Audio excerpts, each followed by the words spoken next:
를 내며 그에게 이르되 패역무도한 계집의 소생아, 네가 이새의 아들을 택한 것이 네 수치와 네 어미의 벌거벗은 수치됨을 내가 어찌 알지 못하랴. 이새의 아들이 땅에 사는 동안은 너와 네 나라가 든든히 서지 못하리라. 그런즉 이제 사람을 보내어 그를 내게로 끌어오라. 그는 죽어야 할 자이니라 한지라. 요나단이 그의 아버지 사울에게 대답하여 이르되 그가 죽을 일이 무엇이니이까? 무엇을 행하였나이까? 사울이 요나단에게 단창을 던져 죽이려 한지라. 요나단이 그의 아버지가 다윗을 죽이기로 결심한 줄 알고 심히 노하여 식탁에서 떠나고 그 달의 둘째 날에는 먹지 아니하였으니 이는 그의 아버지가 다윗을 욕되게 하였으므로 다윗을 위하여 슬퍼함이었더라. 아멘.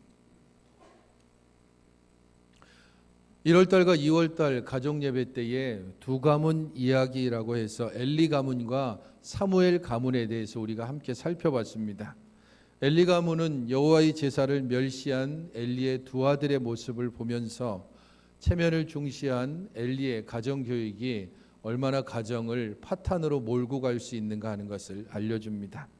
하지만 사무엘은 그의 어머니의 1년에 한 번 예루살렘으로 실로로 가는 그 기도의 시간, 아들의 옷을 짓는 그 시간들을 통해서 기도의 어머니를 통해 믿음 안에서 자라난 것을 보게 됩니다. 하지만 사무엘의 가문도 뒤로 돌아가 보면 결국 사무엘이 나이가 들고 잘못된 판단으로 아들을 사서로 세우고 결국은 그 아들들이 뇌물을 받고 판결을 굽게 하는 일을 통해서 사무엘의 가문도 역사 속에서 사라지는 것을 우리가 함께 살펴보았습니다.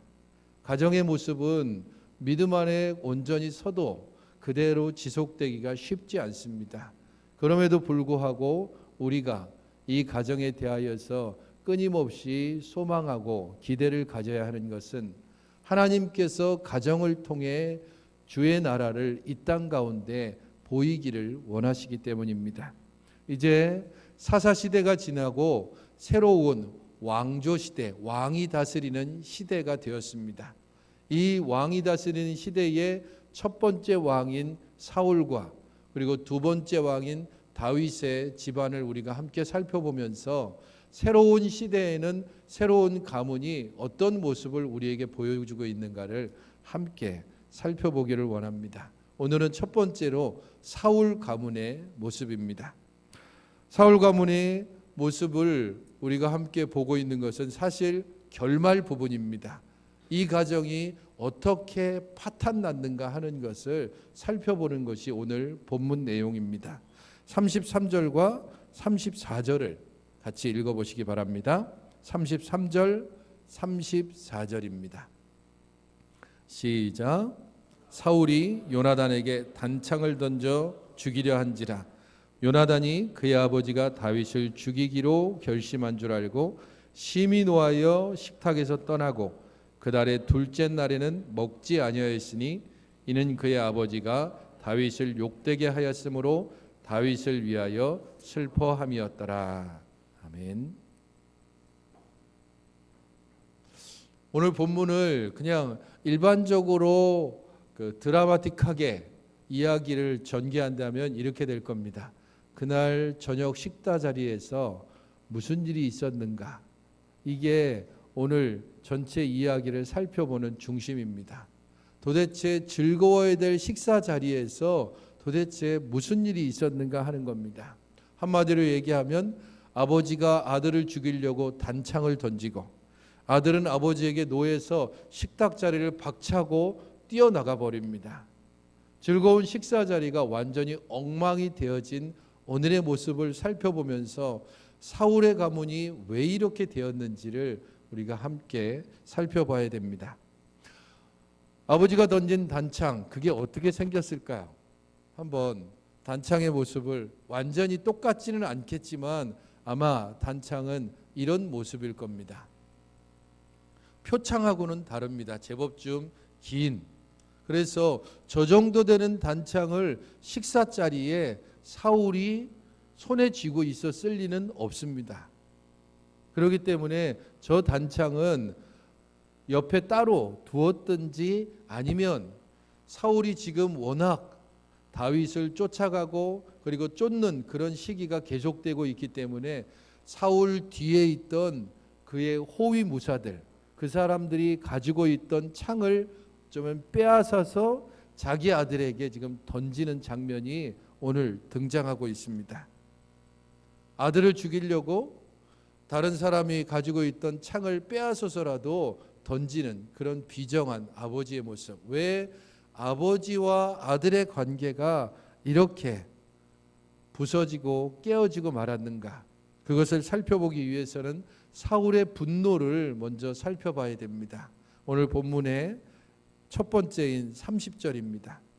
사울이 어떻게 이야기합니까? 사울이 요나단에게 화를 내며 그에게 이르되 패역무도한 계집의 소생아, 네가 이새의 아들을 택한 것이 네 수치와 네 어머니의 벌거벗은 수치됨을 내가 어찌 알지 못하랴라고 이야기합니다. 사울이 지금 화가 나고 분노해서 요나단을 향해서 지금 내뱉은 말입니다. 가장 험한 말을 뱉고 있습니다. 지금 우리가 가지고 있는 것이 그래도 성경이잖아요. 그러니까 최대한 말을 순화해서 적고 있습니다. 패역무도한 계집의 소생이다라고 이야기하고 있지만 방탕하고 창기와 같은 그런 엄마에게서 난 너라고 표현하고 있는 것과 같습니다. 내 수치와 내 어미의 벌거벗은 수치됨을 내가 알지 못하랴라고 하고 있는데, 이 수치됨이라고 하는 단어는 남성과 여성의 성기를 가리키는 말입니다. 그러니까 지금 식탁 자리에서 사울이 극도로 화가 나서 아버지로서는 도저히 하지 못할 말을 아들에게 그리고 자기 아내까지 한꺼번에 싸잡아서 욕을 하고 있는 장면입니다. 왜 사울이 이렇게까지 요나단에게 분노하고 화를 내고 있는 걸까요? 31절을 보면 그 이유를 알 수 있습니다. 31절을 여러분 읽어보시기 바랍니다. 시작. 이새의 아들이 땅에 사는 동안은 너와 내 나라가 든든히 서지 못하리라. 그런즉 이제 사람을 보내어 그를 내게로 끌어오라.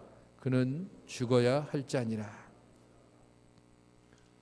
사울이 분노한 이유는 첫 번째 이야기한 내용입니다. 이새의 아들이 땅에 사는 동안은 너와 내 나라가 든든히 서지 못할 것이다.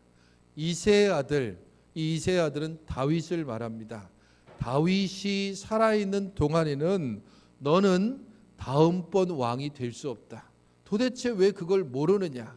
내가 그렇게까지 이야기하고 내가 너에게 이 왕위를 물려주려고 얼마나 노력하고 있는데 너는 그것을 모르고 지금 무슨 짓을 하고 있느냐라고 꾸짖고 있는 겁니다. 하지만 사울이 이렇게 이야기했을 때 그는 두 가지 잘못을 범하고 있습니다.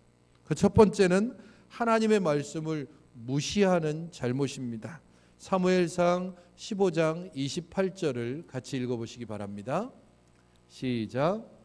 사무엘이 그에게 이르되 여호와께서 오늘 이스라엘 나라를 왕에게서 떼어 왕보다 나은 왕의 이웃에게 주셨나이다. 사무엘이 이미 사울에게 말했습니다. 당신의 대로 왕위는 끝났습니다. 당신의 왕위를 당신의 아들에게 줄 수 없습니다. 하나님께서 이미 다음번 왕을 당신의 이웃에게 주었기 때문입니다 라는 겁니다. 사울은 사무엘을 통해서 다음번 왕이 누가 될지에 대해서 명확하지는 않지만 적어도 어느 정도는 짐작하고 있습니다.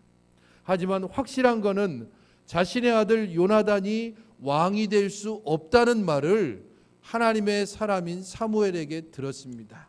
그것을 어떻게든지 바꿔보고 싶은 겁니다. 하나님의 말씀이라 할지라도 그것을 거부하고 싶고, 그래서 그는 끊임없는 여러 가지 계략을 통해서 이 하나님의 말씀을 거부하고자 하는 그런 잘못을 범하고 있는 겁니다. 두 번째, 사울의 이 31절의 말씀은 그가 두 번째 잘못에 대해서 이야기하고 있는데, 그가 처음 왕으로 부르심을 입었을 때에 그가 하나님 앞에서 그리고 사무엘 앞에서 했던 겸손했던 모습을 잃어버리고 말았습니다. 사무엘상 9장 21절입니다. 같이 한번 읽어보시기 바랍니다. 시작. 사울이 대답하여 이르되 나는 이스라엘 지파의 가장 작은 지파 베냐민 사람이 아니니까 또 나의 가족은 베냐민 지파 모든 가족 중에 가장 미약하지 아니하니까 당신이 어찌하여 내게 이같이 말씀하시나이까. 얼마나 겸손한 말입니까? 네가 왕이 될 것이다 라고 사무엘이 이야기했습니다. 그 말을 듣자마자 이렇게 얘기한 겁니다. 나의 지파는 가장 작은 베냐민 지파입니다. 그 가장 작은 지파 중에서도 우리 집안은 가장 작은 집안입니다. 나는 도저히 당신의 말을 받아들일 수 없습니다라고 겸손하게 이야기했습니다. 그렇게 겸손했던 사울이 모든 이스라엘 백성들이 모인 가운데 제비를 뽑아서 사울이 왕이 되었다라는 것을 말했을 그때에도 그는 사람들의 눈을 피해서 마구 사이에 그냥 사람들의 눈을 피해 숨어 있어서 사람들이 억지로 끌고 와서 왕으로 세웠을 정도입니다. 겸손하고 그리고 모든 사람들 가운데 자기 자신을 낮추는 사울이었습니다. 그런 사울이 이제는 완전히 달라졌습니다.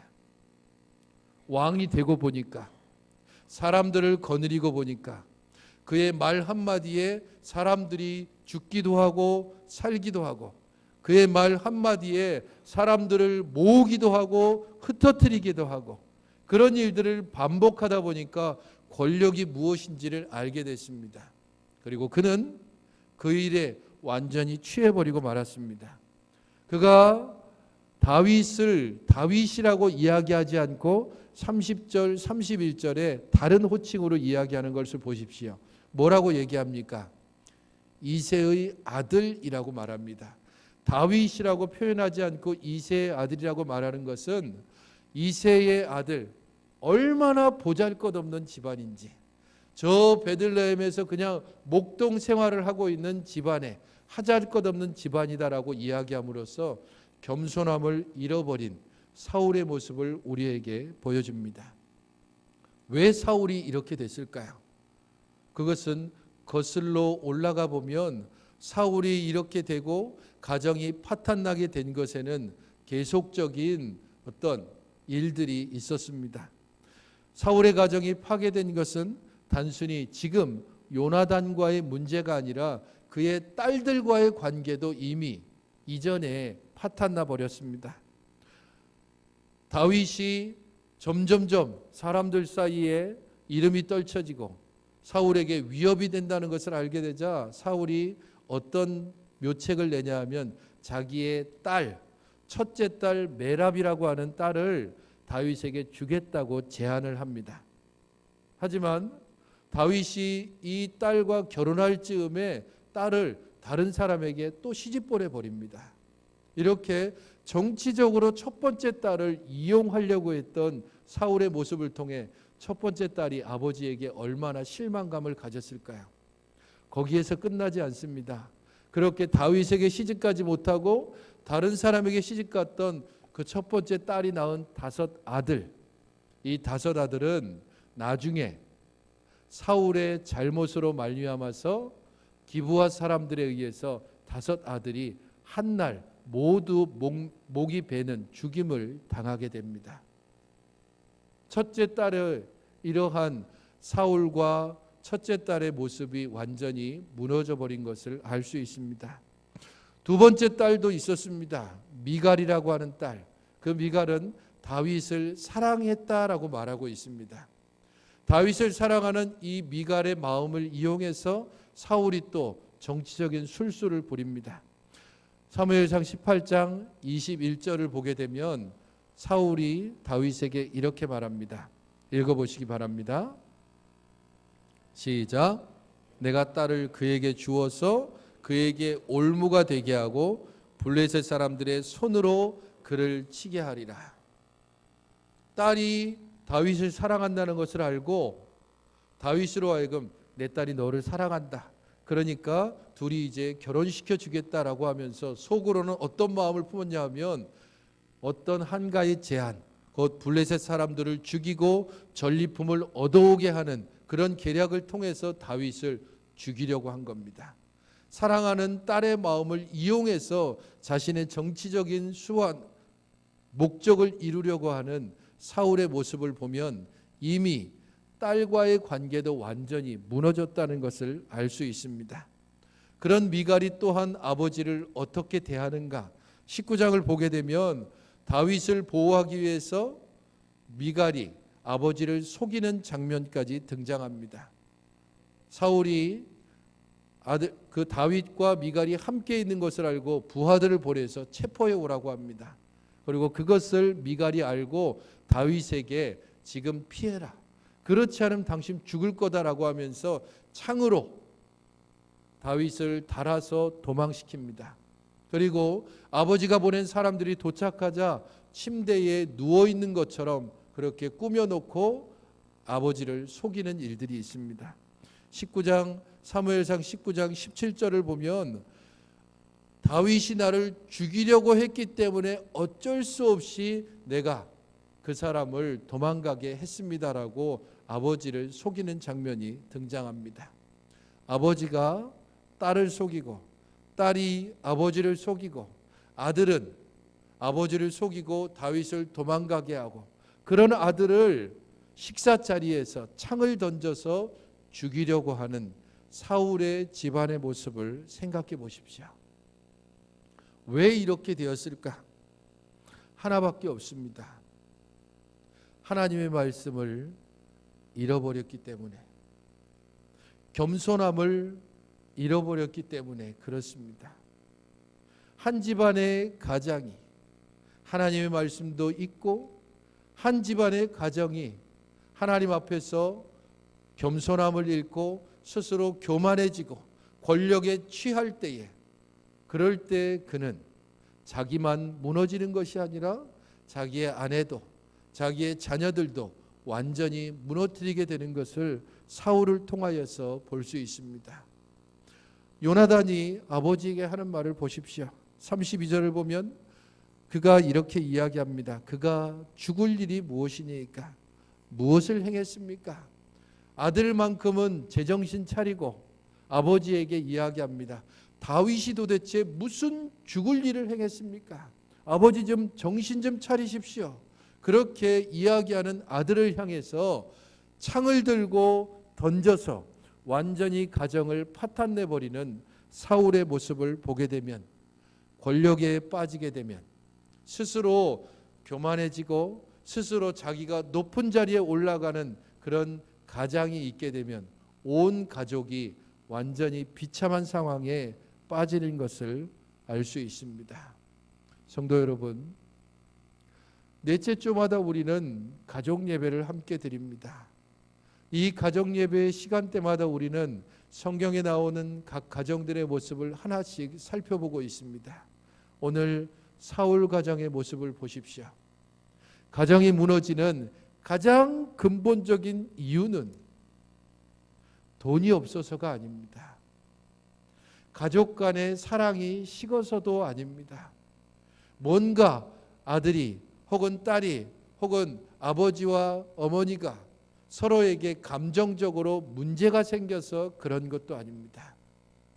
가장 첫 번째 이유는 가족의 가장이 하나님과의 관계가 무너졌을 때, 하나님의 말씀을 잊고 하나님의 말씀을 거역하고 더 이상 하나님의 말씀을 가장이 따르지 않을 때, 그때에 부부관계도 깨지고 또한 자녀와의 관계도 완전히 깨지고 마는 것입니다.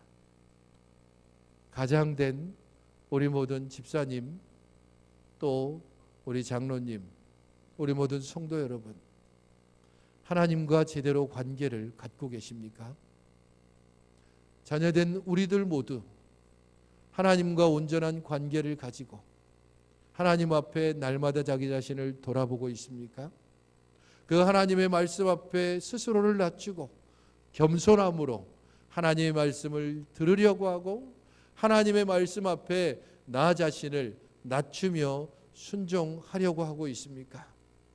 그렇게 하나님 앞에 우리 자신들의 모습을 바로 세울 때, 그때 가정이 바로 서고, 그때 부부관계도 또한 부모와 자녀들과의 관계도 온전히 설 수 있다는 것을 기억해야 합니다.